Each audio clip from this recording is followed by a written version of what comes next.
Hello Hearts of Iron players, my name's Riemann, and today I want to talk about naval composition. Ships are important in this game mostly for naval invasions. However, many of their mechanics are opaque and difficult to understand. In this video, I'm going to run a series of tests to determine which ships would make up the best naval composition for wresting control of the high seas away from your enemies. Much of these experiments will be building on the work of a guy named Ta, and I'll put links in the description both to his website and to the analysis he did about a year ago. He's a pretty insightful guy, so go check his stuff out. Now, before I get into the actual experiments themselves, I want to talk about how naval combat is theoretically supposed to work. So, if you look at most naval guides for this game, you'll usually see ships broken up into three categories: submarines, screens, and capital ships. There's supposed to be a sort of rock, paper, scissors system, with capital ships' heavy guns being able to blast screens out of the water, screens excelling at driving away submarines, and submarines having the stealth required to take down capital ships. After reading through the game files, however, I found something interesting. There's two stats known as armor and piercing. You probably recognize them from designing your tank divisions back on land. How they work is that if a division has an armor value greater than the piercing value of the division it's fighting, it takes reduced damage. On land, you can hover over the little shield icon that appears to see the damage is reduced by 50%. This is a large portion of what makes tanks so useful, as they just don't die to the standard infantry-artillery mix. With naval battles though, the damage reduction is a whopping 90%. That's pretty insane when you think about it. Not only do smaller ships have weaker guns, they're also reduced to only a tenth of their original attack value due to armor. At that point, they might as well be firing spitballs for all the good it does them. The exception to this is torpedoes, which, according to many sources, are supposed to ignore armor. So if that's the case, then naval balancing looks more like a long chain like this, with ships being good at killing other ships that are one or two slots down, but having a harder time beyond that. If they try to attack a slot above them, their effectiveness falls off a cliff due to that armor penalty. The only saving grace would be torpedoes, which pierce armor. Okay, so that isn't totally different from the rock, paper, scissors system many guides say this game is, as torpedoes sort of bring things full circle. However, this would change your perception of what the three groups are. Instead of being subs, screens, and capital ships, it would be torpedo ships, medium ships, and heavy ships. Destroyers have more in common with submarines as far as their damage output is concerned, and they both rely on evading damage rather than enduring it.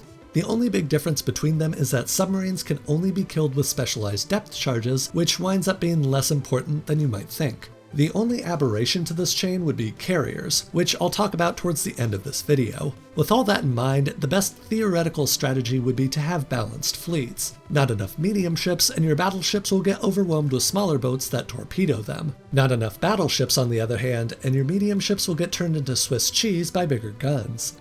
So now let's get to the experiments to see how this fares in practice, and try to possibly deduce what an optimal fleet would look like.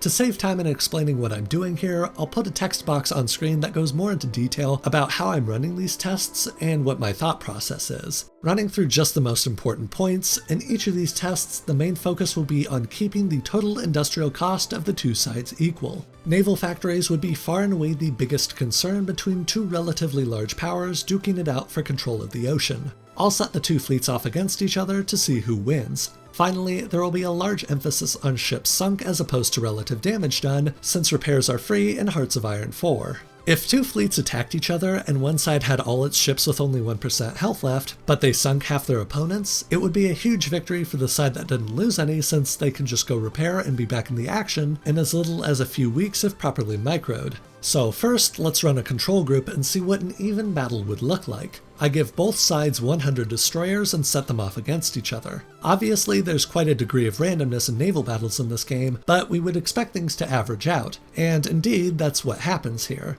You can see the battle ebbs and flows for both sides, but in the end, things are pretty even with 50 destroyers sunk on one side and 52 sunk on the other side. Now let's test two fleets that are different. Let's see if the conclusion that armor is a huge factor holds up by setting 29 light cruisers on one side versus 100 destroyers. Both sides have about the same industrial cost, but light cruisers have a higher armor rating than destroyers' piercing rating. But on the other hand, there are 100 destroyers, which were historically seen as the most efficient ship. Well, as you can see, the battle is an absolute bloodbath. 96 destroyers are sent to the bottom without being able to sink a single cruiser. But does the same pattern hold for heavier ships? I now send 23 heavy cruisers out to face off against 10 battleships. At first, the lighter ships seem to be doing better this time around than the destroyers did last time, and they're even able to force several of the battleships to retreat. But if you pay attention to what's actually being sunk, you can see it's once again very lopsided. 21 heavy cruisers ultimately go down without taking out a single battleship. For all the promise they seemed to have as the battle raged, the cruisers had no follow-up and the battleships claim a decisive victory. If we look at the chart I made, this part is holding extremely well. I ran a few more tests off camera and everything is consistent. Heavy ships beat medium ships, and medium ships beat torpedo ships. Rock beats scissors, and scissors beats paper. But does paper beat rock? In other words, do torpedo ships beat heavy ships? For the next test, I sent 200 submarines against 10 battleships. The battle begins, and then it ends, then it starts again, and then it ends again. This happens over and over again with neither side taking any damage whatsoever. I even set the submarines to patrol mode instead of search and destroy, and nothing changes. What's going on? Well, it turns out that submarines are just too slow. Battleships have no way to hurt subs, so they retreat from every fight, even if they don't actually spot any of the submarines at all. This effectively means lone submarines can never actually do any damage to a battleship stack since the range on torpedoes is so small. So that blows that theory out of the water. Submarines are supposed to devastate larger ships that have no screens, but it looks like that won't happen. Not only is that a large knock against the existence of a rock-paper-scissors system, it's also pretty ahistorical when larger ships like the HMS Ark Royal, HMS Barham, and the HMS Royal Oak were all sunk by submarines. Okay, so if speed is the problem, let's switch to destroyers. They have a higher speed, and the battleships shouldn't want to retreat anyway since they can actually kill the smaller ships. What we expect to happen is some of the destroyers will die early on, but they'll use their evasion to dodge the shots, so most of them get to close range, where they'll use their torpedoes to sink the battleships. As it so happens, most of the destroyers do make it through, but as the battle unfolds, they just don't do that much damage. The result is 46 destroyers sunk for just one battleship, which is once again heavily lopsided in favor of the battleships. I also tried testing what would happen if battleships were set to medium repair priority, and in that battle, the destroyers couldn't sink anything, losing 40 destroyers themselves. So my hunch that bigger ships benefit from medium repair is correct, since the battleships can still do lots of damage and retreat before the destroyers can sink anything. I started wondering what was going wrong with destroyers and why they weren't doing enough damage, and as I was looking through the game files, I discovered a line of code saying that ships that possess both regular guns and torpedoes would only fire torpedoes 25% of the time. So destroyers are essentially losing 75% of their damage by randomly firing their spitball cannons instead.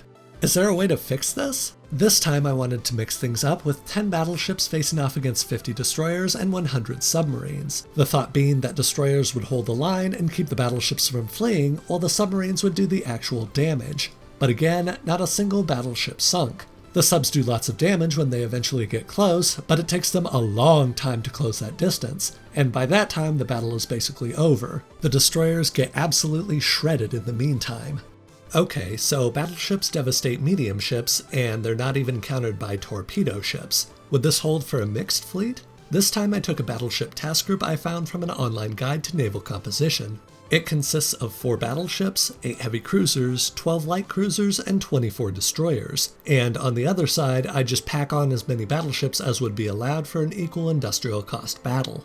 The result was an embarrassing defeat for the mixed fleet that held the same no matter what composition I tried. I ran several other tests that I don't have time to show in this video, and the results were the same. No matter what composition I tried, the battleships kept on winning. Sometimes a mixed fleet would get lucky and could almost force a draw with about half the fleet destroyed on both sides, but these results were flukes that lacked any sort of consistency. The battleship spam was simply better than everything else. But what about super heavies? If heavier is better, wouldn't the heaviest be the best? I start out by throwing 5 super heavies against 9 regular battleships. The super heavies end up winning, as they should, but they do so with less of a margin than you might expect, losing 1 super heavy in return for sinking 3 normal battleships. The problem super heavies run into is a lack of organization. When you invest in super heavies, you're throwing a lot of resources into one ship, and it just doesn't have the organization to sustain it through the entire fight. I looked through the game files, and ships with low organization have a 50% penalty to hitting enemy ships, which is a big problem. Still though, the super heavies do win versus regular battleships. Now I pit 8 super heavies against the old battleship task group. The super heavies have a bit less of a problem with organization this time around, and they cut the opposing side to ribbons to the same degree normal battleships did, losing 1 super heavy while annihilating most of their enemies. So it seems to me that super heavies and normal battleships are fairly close to each other in terms of how good they are. Super heavies beat normal battleships as they should, and they can wreck smaller fleets too, but they have occasional organization problems and they have less room for micromanagement as far as repairs are concerned, which can put them out of commission for longer. Now I want to test carriers as well to see if they can shake things up. The thing with carriers though is they inevitably get air forces involved, which complicates things significantly. It would be interesting to see how much better carrier naval bombers are compared to land-based naval bombers, since land-based planes can only participate in a battle once. It would also be interesting to see how land-based fighter air superiority can impact things, but all that stuff is a massive can of worms that would take a whole nother video. For now, I want to hold naval combat completely isolated, which would imply land-based planes either don't exist, can't reach the battle, or that you have parity with your opponent so they don't mess things up too much. So the first test I'll run with carriers is against the old battleship task force. I want to see if screening ships have any utility with their anti-air, and facing off against them is 5 battleships and 4 carriers, which is the most carriers you can have without penalty. The answer to whether screening ships are worth it now is a big no, as the mixed fleet loses horribly once again, while the side with only big ships loses a single battleship. Then I thought, maybe I'm just not using enough of the correct type of screening ship. So this time I sent 4 carriers and 9 battleships against 42 light cruisers. Light cruisers are theoretically the best counter to carrier and battleship spam, as they have the highest anti-aircraft rating, they have torpedoes to deal with the battleships, and they have a high maneuverability that should allow them to dodge battleship salvos and the slow torpedoes of naval bombers. But just like in the previous tests, the smaller ships get shattered, losing 29 cruisers without taking down a single heavy ship. They only managed to down a measly 14 naval bombers, which would be easily replaced. For the next test, I send in 200 submarines against 4 carriers and 5 battleships. An earlier test showed that battleships couldn't deal with subs at all, which could at least open up a few raiding possibilities for the stealthy U-boats. But this time, it's the submarines who flee all contact, but they are chased down by the naval bombers, and so they slowly hemorrhage ships. Next, I want to give balanced fleets one last chance to shine, so I'll be using a popular carrier task group taken directly from a quote from US Admiral Mark Mitcher that I see a lot. I'll be using 4 carriers, 4 heavy cruisers, 4 light cruisers, and 24 destroyers against a force of 4 carriers and 5 battleships. You can see once again that the battleships obliterate most of the screening ships the other side has, and the rest of the carriers just run away after that. Now I'll run 4 carriers against 4 battleships. This is a weird combination on both sides, and you can see the battleships running away again. However, the torpedo bombers do get a few hits in each fight, so the battleships are slowly whittled down. It's highly unlikely that they'd ever be sunk, but this could at least force them to go for repairs. Next up, I'll try massing 10 carriers versus a balanced approach of 4 carriers and some battleship escorts. The point of this test was to show off how massing carriers takes a penalty to sortie efficiency, but apparently the carriers didn't get that memo. I'm not saying the penalty isn't there, but the massed naval bombers are so good at knocking the organization out of the other side that they keep retreating. Again, this is another fight where the ships would be unlikely to actually sink, but the massed carriers are somehow still winning. Finally, as one last silly test, I sent 33 light cruisers against a massed stack of 10 carriers. The carriers have a whopping 80% penalty to sortie efficiency, while the cruisers have the highest AA rating of any ship. And the result, that the cruisers get mulched, is so silly that at this point I had seen enough. So what have we learned? Well, you have little reason to build anything other than battleships, super heavies, and carriers. That's simply the most efficient way to use your industrial naval capacity, and specializing like that also reduces the amount of ships you have to research as an added bonus. Really, the only way to compete with battleships is to build your own battleships, and the only way to compete with carriers is to build your own carriers. At best, the smaller ships can provide a meat shield for your battleships to be protected a bit, but when you're losing out on building your own battleships, that trade-off doesn't seem worth it at all. Submarines take far too long to get into the battle, can't take ships out by themselves, and are super vulnerable to naval bombers. All the other smaller ships don't fire torpedoes enough to do serious damage to big ships, and their anti-aircraft doesn't actually shoot down many planes. Medium ships are obviously hard countered by heavy ships, so they're not a good idea either. When it comes to actually using your battleships, you'll probably want to have them on medium or high repair priority. This takes advantage of their large health pool and can really prevent them from dying unnecessarily. As for whether you'll want to make normal battleships or super heavy battleships, that's more of a toss-up.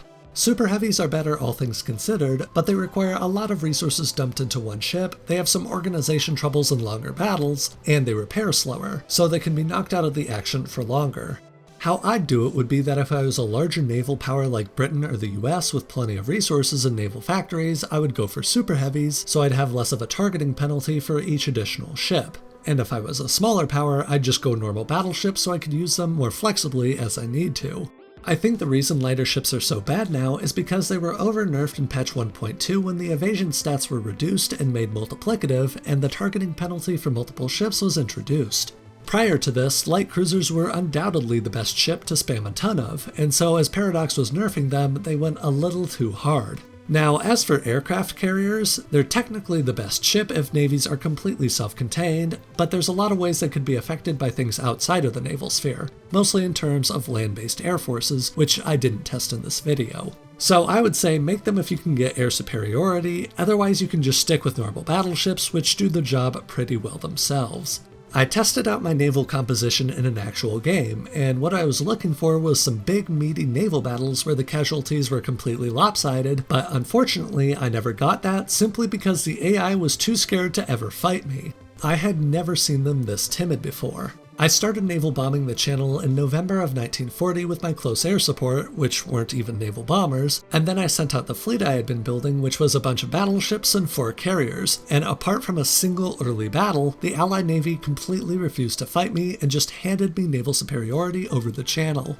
In normal games of the past, when I had built a balanced fleet, it would take 1 to 2 years to get consistent naval superiority since Germany has so few ships to begin with, and since you have to deal with not only the Royal Navy, but the French Navy and the Dutch Navy, and even navies like the Belgians, the Greeks, and the Poles. But this time, I got naval superiority in a few days, and proceeded to roll over Britain in the next 3 months. I also experienced the same thing with the navies of Japan and the USA when I attacked them as well. Their ships just gave up and let me do whatever I wanted when they saw the fleet I was packing. I have no idea if they will run away consistently, but I've never felt as powerful with such a small investment in ships as I had in this game.